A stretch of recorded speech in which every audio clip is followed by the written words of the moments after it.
नमस्कार। YouTube channel योग with Mahamaya में आपका स्वागत है।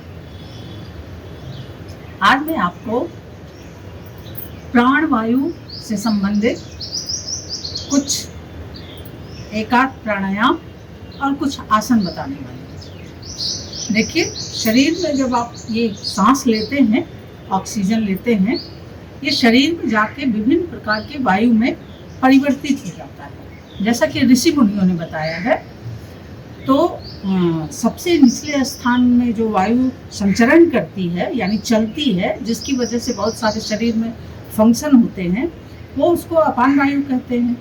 और सबसे निचले यानी नाभि से निचले हिस्से में, और उसके नाभि से लेके चेस्ट तक, छाती तक, ये समान वायु, यहाँ पे जो वायु संचरण करती है उसे समान वायु कहते हैं। और ये आपके चेस्ट से, छाती से लेके और ये कंठ तक, यानी जो आप सांस लेते हैं, ये यहाँ से लेके, कंठ से लेके छाती तक, इसे ही प्राणवायु कहा जाता है। और उसके ऊपर वाले को उदान वायु, और फिर व्यान वायु जो पूरे शरीर में होता है, हर जगह, वो आपके हाथ पैर हर जगह, वो उसकी वजह से, तो तमाम तरीके के फंक्शन उस वायु की वजह से होते हैं। अगर उस वायु में विचलन आ जाए, यानी कि डिसबैलेंसिंग हो जाए, तो बहुत सारे फंक्शन उससे प्रभावित होते हैं शरीर के, और तमाम तरीके के रोग पैदा होने लगते हैं, वायु जनित रोग और ऐसे भी दूसरे रोग। तो ये वायु को संतुलित करना बहुत ही आवश्यक माना जाता है। योग में आप सांस को लेते हुए जब आसन करते हैं और फिर रुकते हैं, कुंभक करते हैं, और फिर सांस छोड़ते हुए फिर वापस जाते हैं, तो ये जो प्रक्रिया है, ये वायु को एक तरह से संतुलन प्रदान करती है। और कंट्रोलिंग वे में आप सांस ले रहे हैं, रोक रहे हैं और फिर छोड़ रहे हैं, तो ये वायु का एक तरह से कंट्रोलिंग सिखाता है आपको। आप अपनी सांसों के मास्टर बनते हैं, स्वयं मालिक बनते हैं। तो आज मैं प्राण वायु पे बात करने वाली हूँ कि प्राण वायु को आप कैसे संतुलित करें। प्राण वायु पूरे शरीर को ही नियंत्रित करती है, तो प्राण वायु को एक्टिव रखें, संतुलित रखें, और वो आपको कैसे ज़्यादा से ज़्यादा एनर्जेटिक बना करके आपको अपने जीवन में आगे बढ़ने के लिए प्रेरित करें। तो प्राण वायु यहाँ से लेके यहाँ तक का, गले से लेके यहाँ तक का होता है। तो जो भी आसन इस क्षेत्र पे, इस एरिया पे फोकस्ड होगा, यानी कि उसी पे केंद्रित होगा, वो आपके प्राण वायु को एक्टिवेट करेगा। तो प्राण वायु चेस्ट से लेके गले तक जो आप सांस लेते हैं, तो इस एरिया में जो वायु काम करता है वो प्राण वायु कहलाता है। आपके चेस्ट में, आपके हार्ट में, हार्ट के फंक्शन को सही रखता है, आपके चेस्ट के फंक्शन को सही करता है, चेस्ट को ज़्यादा से ज़्यादा एक्टिव बनाता है, और उसको क्या कहा जाए, ज़्यादा से ज़्यादा उसमें जितनी कोशिकाएं, उसकी सेल्स डेड होती हैं, उनको फिर से वो एक्टिव बनाता है। देखिए, लंग्स भी, आपका फेफड़ा भी ऐसा शरीर का अंग है कि आप उसका उपयोग नहीं करते हैं, मतलब पूर्णतया उपयोग नहीं करते हैं। मैक्सिमम सेल्स उसके रखे जैसे बिना यूज के होते हैं, और बिना यूज के रहते रहते वो बेकार होते हैं। तो ज़्यादा से ज़्यादा अगर आप उसको, पूरे के पूरे लंग्स को अगर आप एक्टिवेट करना चाहते हैं कि वो हमेशा कार्यशील रहे, हमेशा ज़्यादा से ज़्यादा ऑक्सीजन ले, तो उसके लिए आपको प्राणवायु को एक्टिव करना आवश्यक होगा। तो सबसे पहले तो प्राणवायु के लिए प्राणायाम।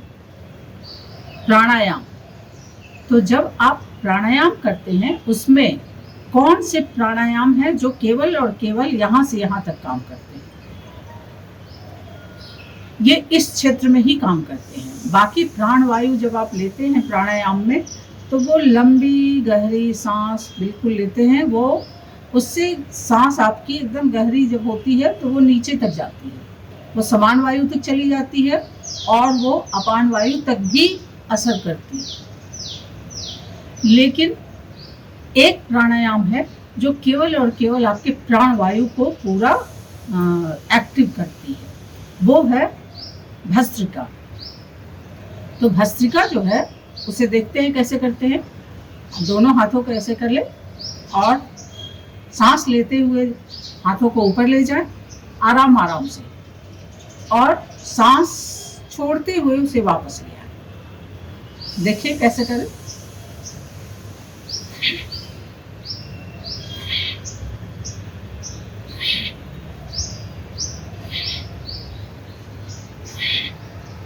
इसे कुछ लोग ऐसे भी करते हैं, सामने से हाथ ले गए मुट्ठी बंद करते हुए और फिर मुट्ठी खोलते हुए उसे वापस ले आए।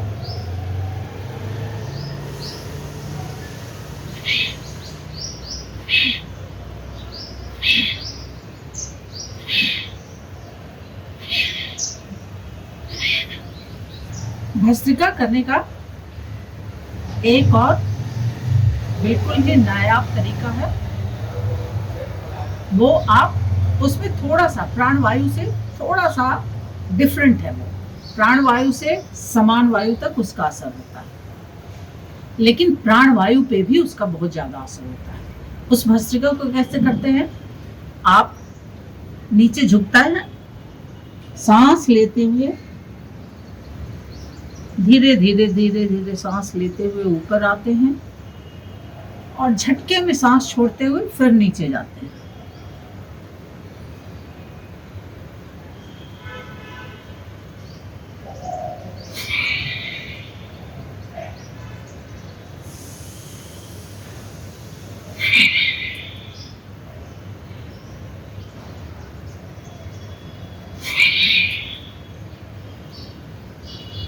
ये इस तरीके से भी भस्त्रिका करते हैं, कुछ लोग इस तरीके से भी भस्त्रिका करते हैं।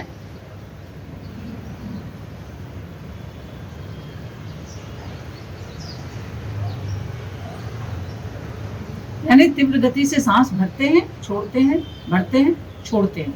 ये आपके पूरे के पूरे लंग्स को एकदम ज़्यादा से ज़्यादा जैसे एकदम एक्टिव बनाता है। भस्त्रिका प्राणायाम आपके प्राणवायु को पूरा एक्टिव बना के और ज़्यादा से ज़्यादा लंग्स को मजबूती प्रदान करता है। लेकिन जो स्लो वाली है भस्त्रिका, उसको करने से वो हार्ट पे उसका प्रेशर नहीं पड़ता है। वैसे जो हार्ट पेशेंट हैं या बीपी के पेशेंट हैं, वो इस भस्त्रिका को करने से बचे। ये थोड़ा सा वो सूर्य नाड़ी को आपको ज़्यादा एक्टिव कर देता है और आपके अंदर थोड़ा गर्मी पैदा करता है ज़्यादा। तो जिनको पित्त की यानी कि जिनको थोड़ा सा एसिडिटी वगैरह की प्रॉब्लम है, उनको भी ये भस्त्रिका थोड़ा कम मात्रा में करना चाहिए, बहुत ही कम, और 5 मिनट से ज़्यादा नहीं करना चाहिए। तो ये भस्त्रिका आपके प्राणवायु को पूरी तौर पे एक्टिव करती है। इसके बाद आपको ये आसन बता दे रही हूँ। इसमें भुजंगासन, पेट के बल लेट जाएं, दोनों हथेलियों को ठीक कंधे के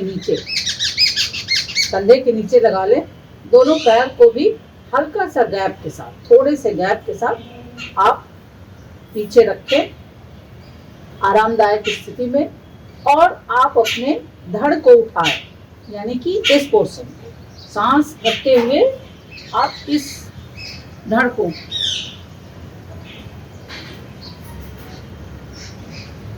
इस अवस्था में रुके रहें, जितनी देर रुक सकते हैं रुके रहें।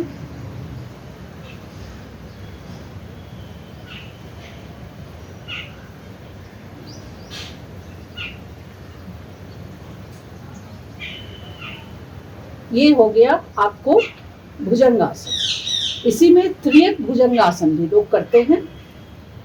अब ये देखते हैं कैसे करते हैं। आपका हाथ वहीं पे रहेगा, लेकिन आप जब ये उठते हैं तो आप ये पूरा उठता है, हाथ को पूरा सीधा करके और गर्दन को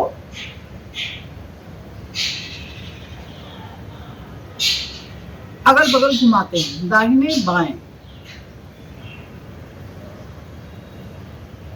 दाहिने बाएं बाएं दाहिने, इस अवस्था में सांस लेते हुए रुकते हैं और फिर वापस सांस छोड़ते हुए। इसके अतिरिक्त ताड़ासन, आप अगर अभी योग नहीं कर रहे हैं, आसन वगैरह नहीं कर रहे हैं, तो आप उसे बैठे बैठे भी कर सकते हो। यानी कि सांस लेते हुए भरते हुए ये आप ले जाते हैं, हथेली को ऊपर, जितना ऊपर ले जा सकते हैं, जितना ऊपर ले जा सकते हैं, और फिर उसी अवस्था में रुके रहें जितनी देर रुक सकते हैं, और फिर धीरे धीरे सांस छोड़ते हुए वापस। तो आप इसे खड़े होके भी कर सकते हैं। तो ताड़ासन हो गया, और त्रिकोणासन, देखिए ये हुआ। आप ऐसे झुक करके धीरे धीरे झुकते हुए ये, और दूसरे हाथ को ऊपर, और आप अपने चेहरे को मोड़कर उस हाथ को देखेंगे जो हाथ ऊपर, ये पोजीशन। आपके शरीर में अगर प्राण वायु संतुलित है और ज़्यादा आपका लंग्स काम कर रहा है, तो किसी भी तरह की बीमारी को वो आपके शरीर से दूर रखता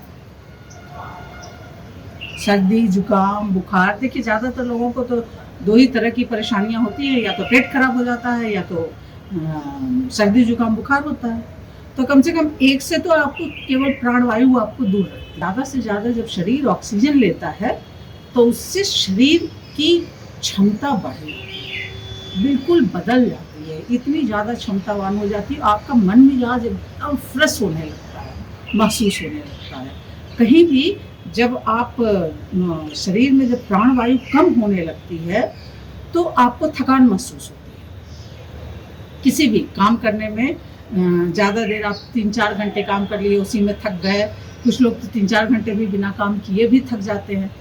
तो ज़्यादा से ज़्यादा, जैसे जितना ज़्यादा से ज़्यादा, इसीलिए कहा जाता है कि प्राणायाम कीजिए। प्राणायाम आवश्यक है। क्यों आवश्यक है? क्योंकि जितना ज़्यादा से ज़्यादा ऑक्सीजन आपके शरीर में जाएगा, वो पूरे के पूरे आपके प्राणवायु पूरे शरीर के तमाम अंगों पे जब पहुँचेगा तो शरीर उतना ही ज़्यादा फ्रेश होगा, और वो एक्टिव होगा, और वो बूढ़ा नहीं होगा, और हमेशा उसमें नए सेल्स बनते रहे, उसकी क्षमता बनी रहे, तो आप हमेशा यंग महसूस करेंगे। धन्यवाद। मेरा YouTube चैनल सब्सक्राइब करें, बेल आइकन दबाएं। अगर कोई प्रश्न हो, क्वेरी हो, तो आप पूछ सकते हैं कमेंट सेक्शन में, आपको जवाब मिलेगा।